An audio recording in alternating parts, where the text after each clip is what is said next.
asalaamaaleykum mbokk yi asalaamaaleykum ginnaaw bu ñu sante yàlla jul ci doon tomb tëdd bi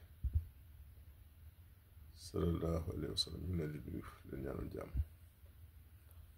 tey maa ngi nii damay soog a jógee ci àll bi sonn mais dama ni duma tëdd te waxuma ak Sénégalais yi si loo xamante ne aussi foog ñu leeral ko fi ñuy commencé nag mooy problème mu Jakarta ay coowu Jakarta li xam nga man Jakarta ma si doon wax ba ma si commencé wax du tey man dama ne woon sax ñoom day liggéey mi doon def muy affaire cek di yóbbu ay courrier ak bagage ak yooyu lu am solo la ndax embouteillage mais mosuma woon dund ba yaakaar ni capital bi sax dañ leen permettre ñuy def transport ndax danger bi ak risque yi si nekk pour doon sax un peuple discipliné boo xamante ni dañuy respecté yoon xel mën na dal mais ku gis choc yi fi am tout le temps gis ñàkk jël matuwaay du casque du dara kon nga xam ne risque est grand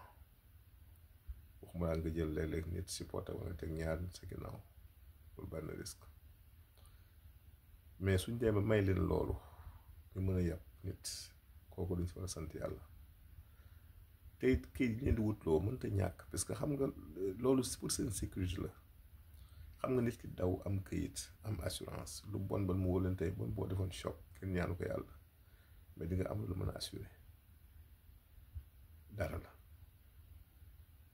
beneen bi mooy këyit le fait que ñu mën la identifier c'est déjà quelque chose ndax ngeen ñi si duggoon di def naka sutu noonu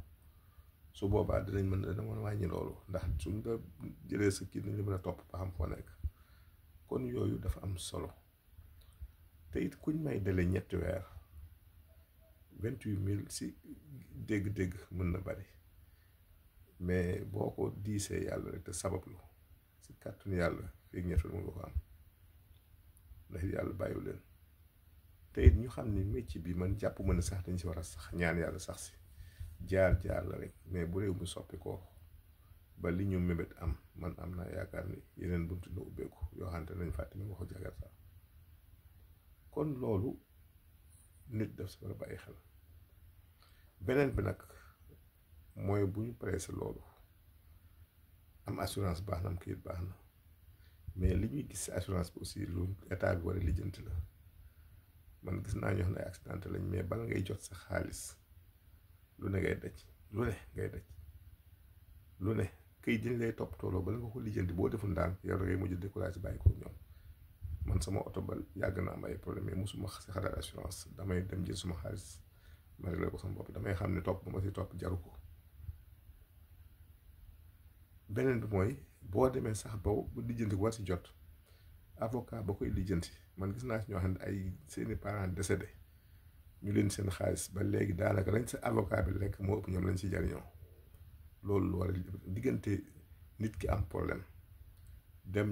police def constat moo dem jëli xaalisam yoonu avocat ne aussi loolu état bu ñu war a sotti la loolu nañ ci bàyyi xel bu baax réew mi li ñu fa war a jubbanti dafa bari nit ñi li ñuy daj ci mbirum këyit kenn xamul lu muy nuru war nañu dimbali nit ñi si yu bari man gis naa ñoo xam ne am na si benn femme sama mbokk la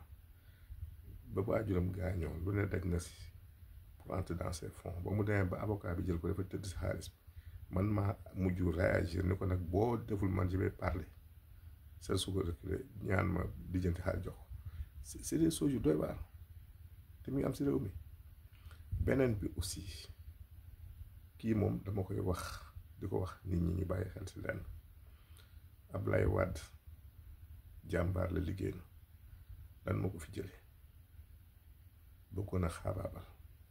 Macky Sall bëgg xaabaabal gis nga nit ak lu mu mën a demee am na benn baat bu may gars yi wax ñan la Pastef à vie nañu bàyyi teg loolu suuf parti da ngay ñëw ñu fal la nga liggéey wane sa mëneef si juróomi atum njëkk yi Sénégal yi natt la gis ni kat li nga def alhamdulilah dal na xel ñu mayaat la yeneen juróomi at su jeexee jàppal ni da nga war a dem ndax li nit ñi daan xeex toujours mooy bëgg fee toog lu ëpp ñaari mandat kon loolu ñu bàyyi si xel te Ousmane Sonko dafa lu am solo si discours mu mucc nee na xaw ma Diomaye juróomi at lay def xaw ma fukki at lay def kenn xamul mais dañ kenn da ñëw loolu nañ ko def si seen bopp xam ni ku matal da ngay dem am réew kenn rek mënu ko lijjanti lii leen yàlla wone ba nit ñi gis leen mu doy leen ñu am yaakaar si ñoom ëllëg kenn mën naa fëlaat si biir sax ñeneen di jàppale mën na dem ba si biir nit si gis ni jàppale na la waaye moom it bëgg na boo fi jógee mu ñëw te loolu xel nangu la kon nañu raisonnable aussi te liggéey gis nga man damay wax nit ki buñ la falee affaire toogaat ak yooyu mu nekk sa yoon yow liggéeyal ba mel ni yow juróomi at yi moom ngay def dem sa yoon nit ñi nag ñooy xool ba lu la doy gis lu leen doy ñu delloo leen jox nañ la ko soo jeexalee nag ñu indi keneen mais am réew bu kenn jàpp ni dama fa war a toog ñaar fukki at wala fukki at ak juróom wala leneen jàppal ne daal li tax ñu fal ma dinaa si nekk su ëllëgee bu nit ñi seeteen doy naa leen ñu war ma tegaat nañ ma tegaat suñu gisee dañoo indi keneen loolu nañ si nit ñi bàyyi xel te rafetal lii daal moom laa ne woon xaw naa sonn jóge voyage mais dafa am nit ki booy ànd ak moom si dëgg lii nit ñi bara bàyyi xel la réew mi daal suñu bëggee mu dox nañu fexe teg lépp si yoon waaw ndax nit bu ñu ñaan yàlla mukk jële fi nguur ngir mbir ëllëg ñu koy yóotuwaat pour suñ bopp loolu du li gën yàlla dolli sutura dolli wet dolli jàmm si réew mi tey ñuy rafetal réew mi ñoo ko bokk jërëjëf